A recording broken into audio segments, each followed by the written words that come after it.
Inilah bentuk tipu daya setan. Allah Subhanahu wa Ta'ala memberikan sejumlah hal ini untuk iblis seperti yang disebutkan dalam hadis Nabi. Namun Allah Subhanahu wa Ta'ala berfirman terkait tipu daya setan. Sesungguhnya tipu daya setan itu lemah. Surat An-Nisa ayat 76. Secara garis besar setan itu lemah, kejahatannya lemah dan tipu daya juga sangat lemah. Berikut ini beberapa bentuk tipu daya setan. 1.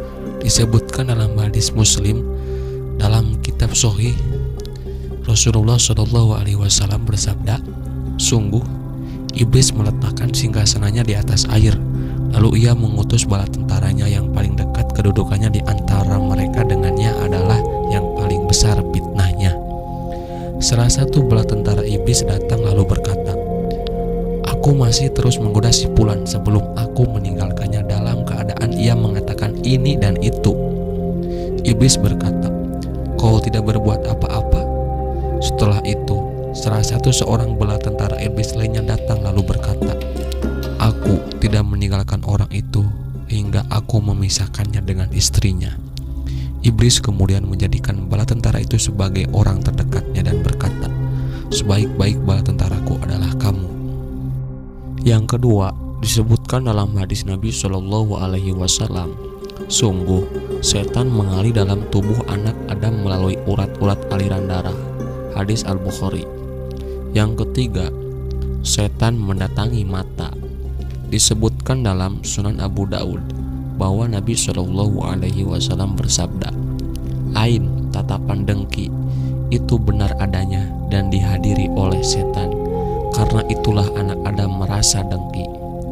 Yang keempat, setan berupaya berbisik kepada anak-anak Adam dan membuat mereka ragu tentang Allah, seperti yang disebutkan dalam riwayat Muslim dari Abu Hurairah radhiyallahu anhu bahwa Rasulullah Shallallahu Alaihi Wasallam bersabda,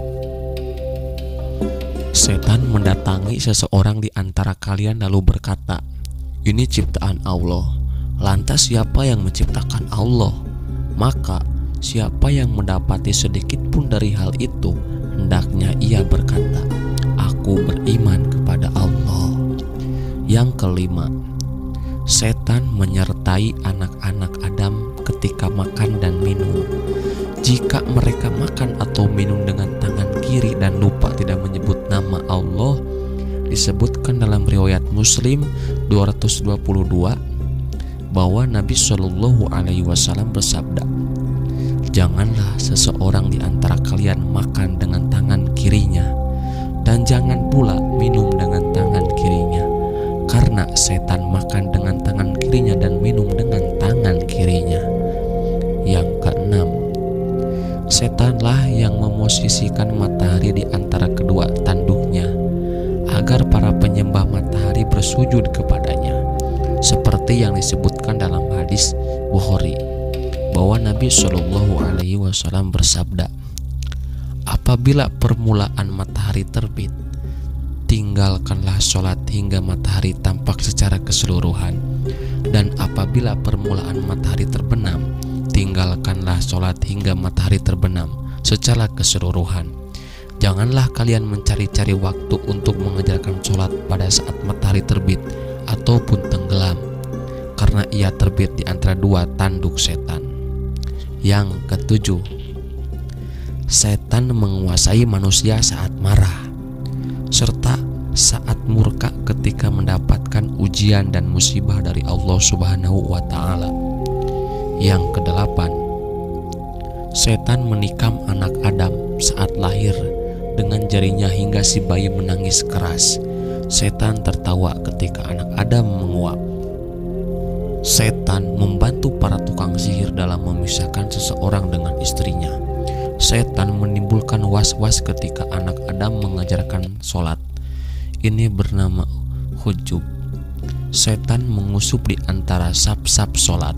Setan mengikat tekuk anak Adam kala tidur hingga tidak bangun untuk mengerjakan sholat, seperti yang disebutkan dalam hadis Bukhari. Nabi Shallallahu Alaihi Wasallam bersabda, setan mengikat 3 tali di tengkuk seseorang di antara kalian ketika ia tidur. Dia mengikat setiap ikatan tali di tempatnya sambil berkata, masih panjang, tidurlah.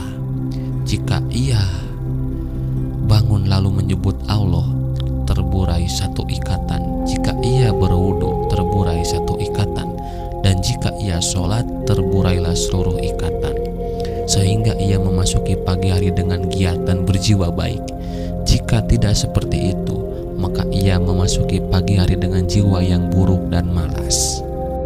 Cara untuk menangkal tipu daya setan adalah memohon perlindungan kepada Allah dari setan, seperti yang Allah firmankan. Maka apabila engkau Muhammad hendak membaca Al-Quran, mohonlah perlindungan kepada Allah dari setan yang terkutuk.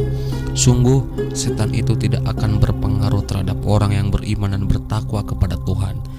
Pengaruhnya terhadap orang yang beriman dan bertawakal kepada Tuhan, pengaruhnya hanyalah terhadap orang yang menjadikannya pemimpin dan terhadap orang yang mempersekutukannya dengan Allah. Allah Subhanahu wa ta'ala berfirman, "Dan katakanlah ya Tuhanku, aku berlindung kepada Engkau dari bisikan-bisikan setan. Dan aku berlindung pula kepada Engkau ya Tuhanku, agar mereka tidak mendekati aku." Surat Al-Mu'min ayat 97.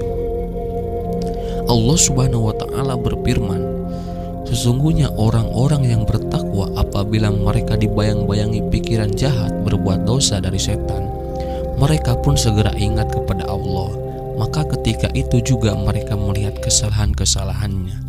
Surat Al-A'raf 201. Dengan demikian, untuk menangkal tipu daya setan harus senantiasa memohon perlindungan kepada Allah dari gangguan setan dengan membaca zikir-zikir sahih yang diriwayatkan Nabi SAW.